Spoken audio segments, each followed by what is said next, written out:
welcome to the principles of standard dancing. In today's video we want to cover Foxtrot rhythm. When you learn Foxtrot initially, you notice that the rhythm you learn is different from what top couples are doing. Today we want to discuss what top couples are doing to create such a very fluid movement and what you can do to produce the same fluid movement.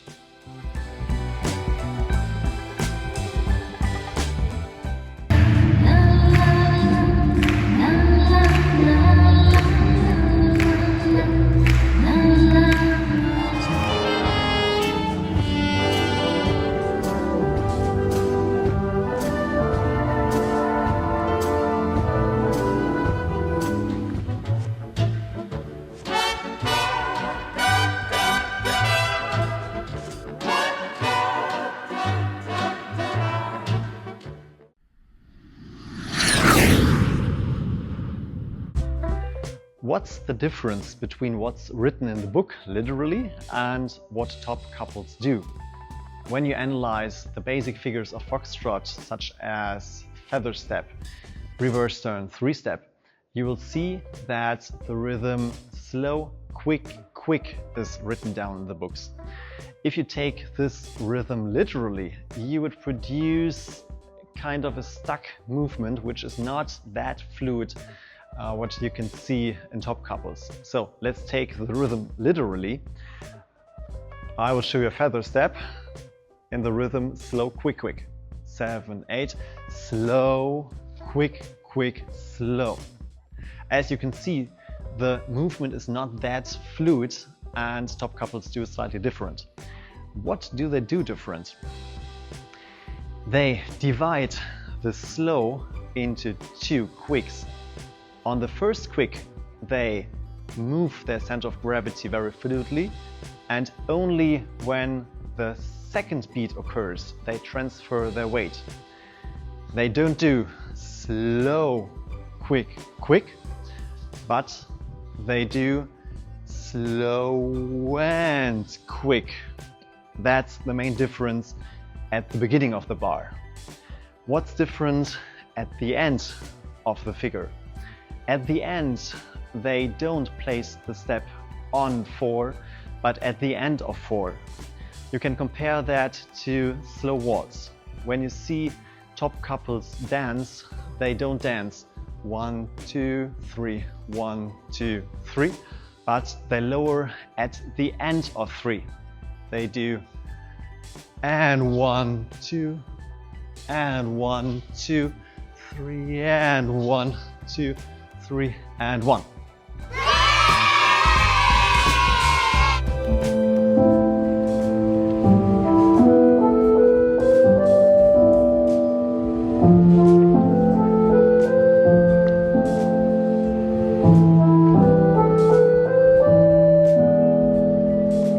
The same you can apply to Foxtrot.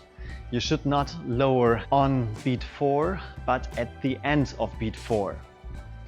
Therefore, the whole feather step would look like that.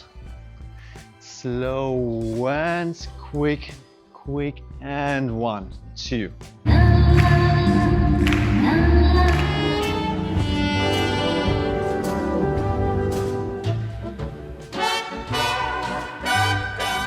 By this reorganization of the beats of the slow, quick, quick, you change the rather stuck movements into a very fluid movement. You don't change the rhythm at all, but you reorganize where you place your feet.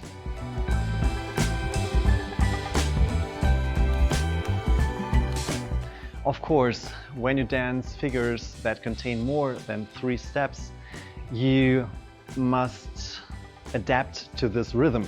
When you dance a bounced fall away, for example, which consists of many quicks, you shouldn't delay the lowering at the end of the preceding feather step. So I would not recommend you dance slow and quick, delay, and 1, 2, 3, 4. In this case, you should place the lowering step on beat 4.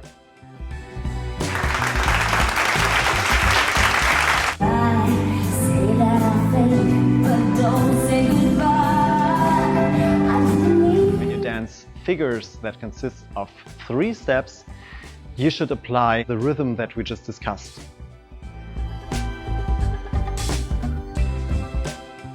I'll go through it in more detail. If you'd use the unmodified rhythm, you place your steps on 1, 3, 4, 1, 3, 4, representing slow, quick, quick, slow, quick, quick. You see that when you place your steps in this mode, there is a time gap between the first and the second step, leading to movement that's not that fluid as it should be. However, if you use the modified rhythm that we just discussed, you would end up placing the steps on 2, 3, 4 and 1, 2, 3, 4 and, representing the slow and rhythm, the division of the slow into 2 parts, transferring the weight on the second part, the quick on 3 and the second quick at the end of the 4. You see that now the steps are placed in a much more regular mode, leading to a more fluid movement.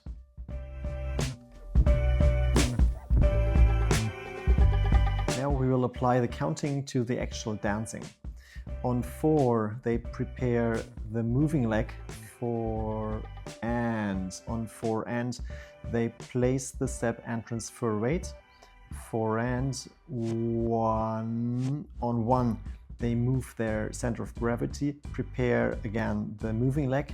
1, 2. On 2, they transfer their weight.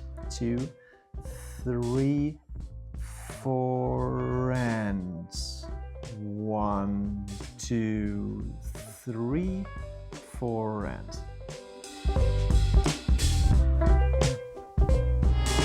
And 2, 3, 4 and 2, 3, 4 and 2, 3, 4 and 2, 3, 4 and 2 and 2, 3, 4 and 2, 3, 4 and 2, 3, 4 and 2, 3, 4 and 2, 3, 4 and 2, 3, 4 and 2, 3, 4 and 2, 3. I hope that you liked today's lesson.